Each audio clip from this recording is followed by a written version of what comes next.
ఒక విద్యార్థికి సార్ చదువు చెప్పిండు, వాడంతా లావర్సిగా తిరిగి పెద్ద పట్టించుకోలే. ఆ తిరిగిన రెడ్డి అని పోరానికి వచ్చింది చదువు చెప్పిన సార్కు రాలే గ్రూప్ 1 ఉద్యోగం. చాలా మంది జరిగింది ఇది. వానికి చదువు రాదు, వానికి గ్రూప్ 1 వచ్చింది. వానికి చదువు నేర్చుకోరా అని మొత్తం పుస్తకాలన్నీ పఠనం చేసిన సార్కు రాలే గ్రూప్ 1. నేను చెప్తా ఉన్నా నిరుద్యోగ సోదరులారా, ఇక్కడ ఏవైతే ప్రేరేపిత ఉద్యమాలు జరుగుతాయో వాస్తవాన్ని గ్రహించండి. ఇక్కడ ఈడబ్ల్యూఎస్ ఖతం చేయకపోతే ఎన్ని నోటిఫికేషన్లు వేసినా నీకు ఏమొస్తుంది?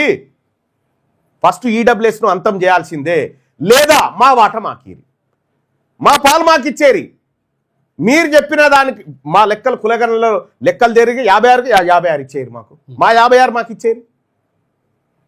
మీరు ఇయ్యారని మాకు తెలుసు, అందుకోసమే తీసుకోవడానికి వచ్చినాం. ఇంత అన్యాయం బీసీలకు జరుగుతూ ఉంటే ఇన్ని రకాల, మొన్ననే కదా లెక్కలు చెప్పింది, 11,500 కోట్ల రూపాయలు బడ్జెట్ పెట్టి 2,400 కోట్ల రూపాయలు ఖర్చు పెట్టని దుర్మార్గపు దొంగ అగ్రకుల ప్రభుత్వం ఇదని చెప్పిన కదా, అసెంబ్లీలోనే శాసన మండలిలోనే మాట్లాడి చెప్పిన కదా.